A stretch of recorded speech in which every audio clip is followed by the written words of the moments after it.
Well, it's just turned into one of them days. So on this episode of Dirt Grain Steel, I'm going to show you how to fix stuff. Dad, Strength, and I are going to fix a track tensioner on the 200 Hitachi excavator, and I'm going to show you how to do it. So I got to get my truck down in here, and so I got plenty of tools. And we've already got the track ran off. We took the loader and used the grapples to run the track off. So now all we have to do is pull the tensioner cylinder out, and there's 4 Allen head cap screws that hold that in. Got to get those out, and then we'll pull that cylinder out. We'll take it back to the shop. We will reseal it, and we will reassemble it, and we'll put the track back on. So stay tuned. You're gonna see some cool stuff. I just gotta figure out how to get my truck down there without rolling it. So let's see, where is that? Oh boy. Oh, not so bad. Oh, that hole, that was a little rough. Okay. So we're gonna make it. We'll go through here where I took the excavator, through the ditch. Oh yeah, there we go. 7.3 power stroke power. Oh, jeez. Okay, let's get some tools and get some stuff tore apart. Okay, so we have the track run off. We slid the idler out, just laid it in the grapples, so when we're go to put it back on, we can just set it up, and then he can bring it up here and I can slide it in. So as you can see, it's hard to see, we got grease coming out of the track tensioner cylinder, and that's not supposed to happen. So that tells us that the seals are blown out and the grease is getting past, and it caused the track to loosen up. So we need to get them 4 Allen head bolts out. We'll have to thread the track tensioner grease fitting out, or else you can't slide this out because of the suction behind it. So we'll get all that tore apart, and we'll slide this cylinder out, and we'll take it back to the shop, and we will reseal it and bring it back and stick it back in here. You could pull the whole track tensioner out, recoil spring and all, but that's a lot of work, and a lot of times they don't want to come out. So this one, I'm going to see if we can just fix it right here in the track frame without pulling all that apart. So if we can do that, it'll save time and get it back together quicker. And really, when you run the track off, this is all the farther you want to run it off, because if you go any farther than that, it's kind of fun to get it back on. We've done that once or twice, and it took us a while to get it hung back on everything and back around. Or you could take pads off and pull the splicer link out and lay it all out if you want to do it that way. But it's quicker just to run it off and then run it back on like a belt. So we're going to get started. So actually, this one we realized was loose, and we were able, with this hook rod that I have that I carry with me for the gleaner for unplugging stuff on it, we were able to hook it, and we slid it right out of the track frame. So that was luck. So now we can just throw it in a pickup, and we're going to take it back to the shop and rebuild it, because it needs pressure washed. I mean, I'd rather just do it clean. So, but that is your track tensioning cylinder and the recoil spring, all out of a, well, Hitachi excavator. They're pretty much all the same, from what, like a 120 all the way up to 400, 450. They're pretty much all the same, just bigger. This is a 200, so it's a smaller size. So we didn't get to use a gear wrench tool set out here in the field. That's okay. So we'll take this back to the shop, clean her up, and get her tore down. So I gotta pick up what tools I did drag out, and we'll head back to the shop. So we got our track tensioner back to the shop this morning, because we went and cut beans yesterday afternoon. So we got it back to the shop. We're gonna wash it up real good. We're gonna bring it in the shop, and we're gonna rebuild it. I found the parts for it, or seals for it. I had them on the shelf, so I soaked it down with some mule degreaser from Bain Welker Equipment that I got. stuff works pretty good. Comes in a spray bottle. Soaked it down with that. Now I'm pressure washing it after leaving it set for about 15 minutes. So I'll get her washed up. We'll get her in the shop. Okay, so we're starting the tear down process of our track tensioner. There's 4 Allen head cap screws you gotta get out. I got them loose. Let me go grab them.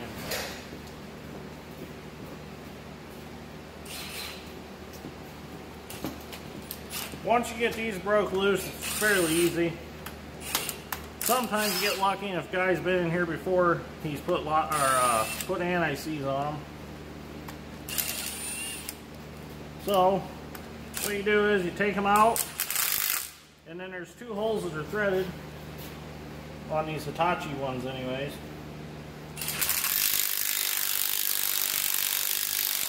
Put them back in the threaded holes.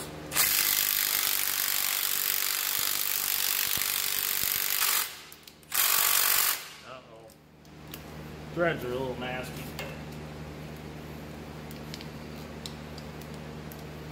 Back it back out.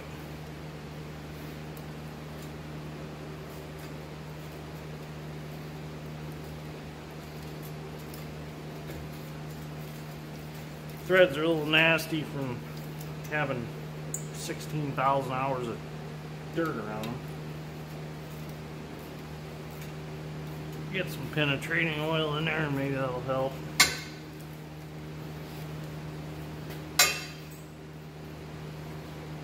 Slip and pull. Wash that shit out. Try it again and see what happens. Might want to tighten up and smack that counter. Yeah. If these will thread in there, this will push. It'll push this in gland out of this track tensioner.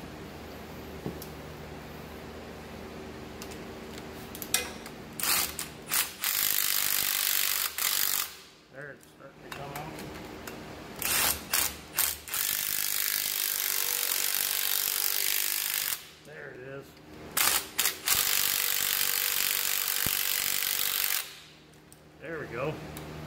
Okay. Now that's out. Get that pulled off. Might have to take it off the other end.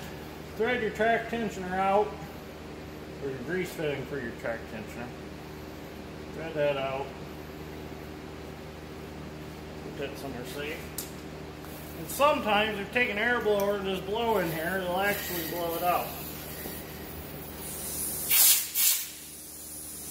I don't think there's a good angle on it.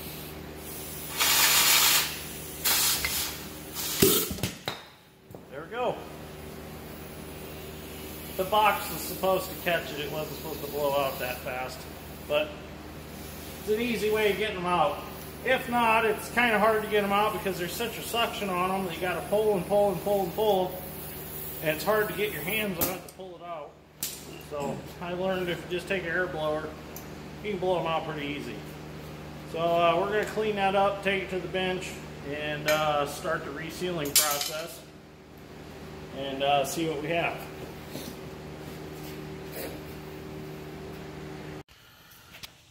So as you can see where it blew out, and it allowed the grease to bypass the back side of the cylinder and cause it to loosen the track up. I'm going to reuse this ram. These are about $600, I think they're $650 from Hitachi. And I know this is all pitted right here, but the true sealing is not done right here. The true sealing is done back here. Now, if this was an excavator with, you know, let's say 2,500 hours on it, and I was going to keep it for a long time yet, I would probably go buy a new ram for this. But being this hose already got 16,000 hours on it, and who knows how long it could last, we're just going to throw this one back on, put new seals back here, throw this back in, and it'll be fine for the rest of the life of the hoe. I mean, even I think seals are, I don't remember what they are, like 65 bucks for the seals for this. So, you know, if it happens again, it's not a big deal just to tear it down real quick and put new seals in it. I mean, it just doesn't make sense to go buy this ram right now, brand new, to put in such a high-hour hoe. So I'm going to get this cleaned up, get all this grease residue off, and then we'll take it over to the workbench. We'll get the snap ring off, we'll get these seals out, and then we'll go through the process of putting it back in the track tensioner itself.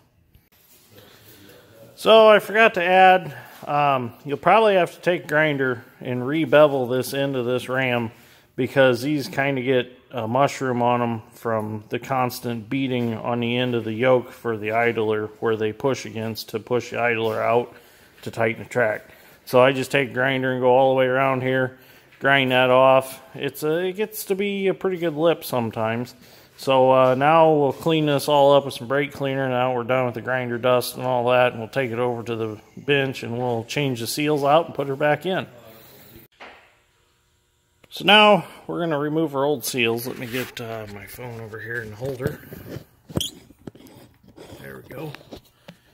So we got some of these new Knipex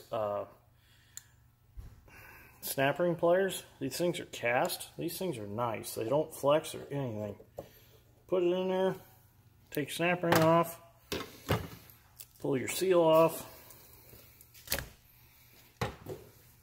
that seal off, and I need a small screwdriver. Will you get me a small screwdriver, please?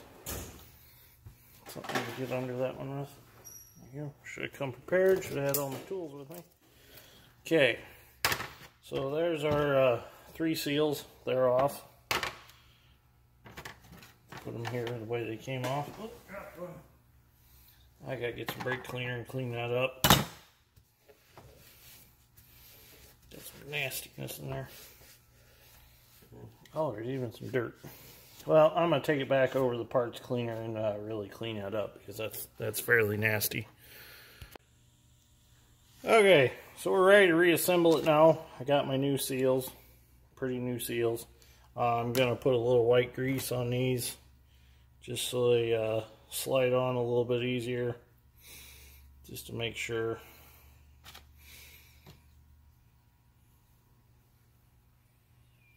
Just to help them. That one goes like that, and then this one goes like this. Work it down in there. There we go. Now we will they sent me a new snap ring, but I don't need a new snap ring, so I'm just going to put that in the parts bin. I really didn't need that, but when I called them, I told them to get me everything, and I guess that meant get me everything.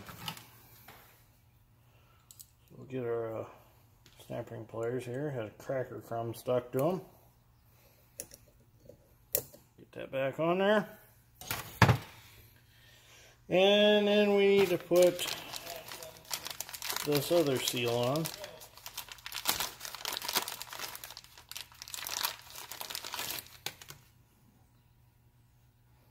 Snap that around there. And there we go. Now we just need to get the end gland and get the seals put in it. Okay, now I'm going to change this O-ring out. And you can see this one's really flat. It's junk. Just clean that groove up a little bit.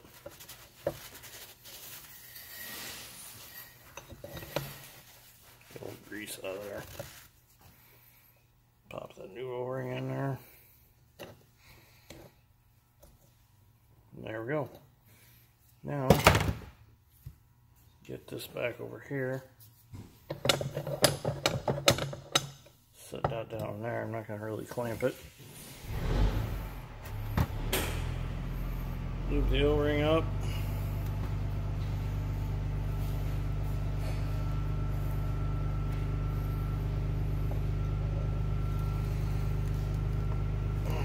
Try to slide that down over there. Well, shit. That new O-ring's tight. There we go. There we go. Okay, now we can reassemble it. It's ready to go back together now. So we'll take it back over there and we'll put it in. So I went to slide the cylinder back in the tensioner, and I realized that the first probably 2 or 3 inches was pretty rusty and pitted in there.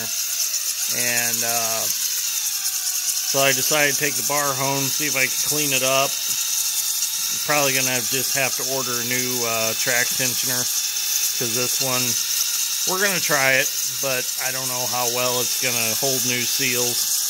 If there's any pitting at all, it might be an issue, unless when I put that ram back in, it sits farther back in where it's pretty nice still. So, but regardless, I want to use this hoe this afternoon, so I'm going to throw it back in, flip a coin, and see, you know, if it lasts. So, you can take the bar hone here and smooth it out real good, and see what happens. I mean, I hate to give up on it. Who knows, it might hold just fine. Might seep just a little, but we'll see. So, this one might not be very promising. Usually when I rebuild them, they're fairly good inside still, and there's no problem. And they last quite a while. So, we'll see what happens with this one. But at least the point of this video is you're getting the idea on how to rebuild these, how to reseal them. So, if it works, it works. If it don't, it don't.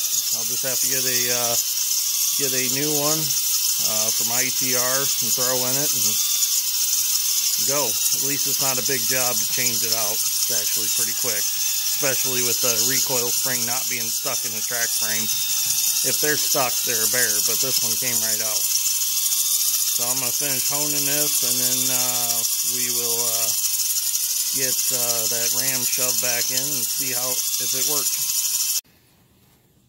Okay, so we got it honed out. Got it cleaned out. We got a good layer of white grease put in there, and we're going to try to slide this back in and see what happens.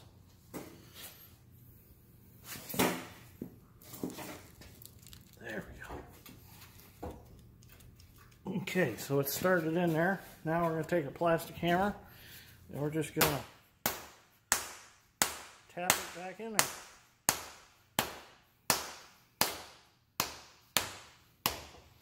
We want to get our bolt holes lined up now. I think we can actually start our bolts now. I think it's in there close enough.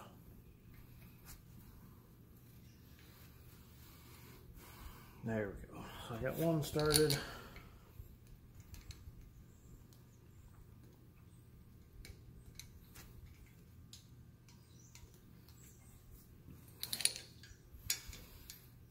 Now, fingers crossed, this will hold, but I am going to probably just order a whole nother track tensioner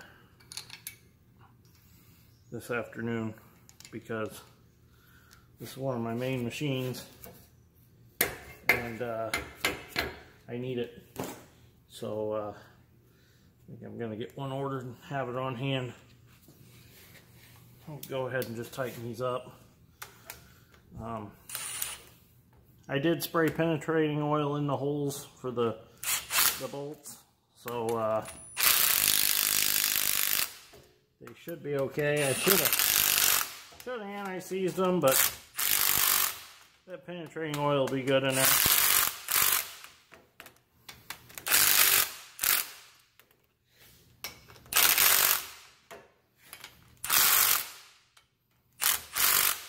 Now we'll go ahead and tap that ram in some more.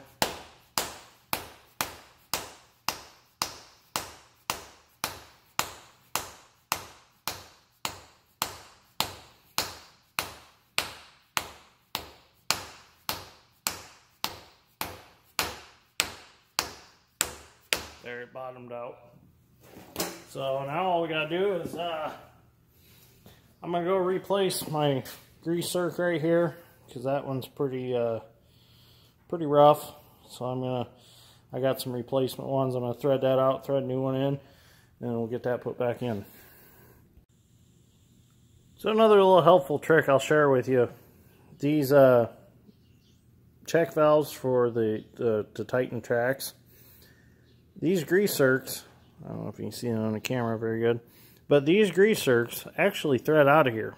So if you can't get your lock and lube or your grease fitting on your grease gun to grab that and stay sealed, just take it out, thread that out, and go get you a metric grease zerk and thread it right back in.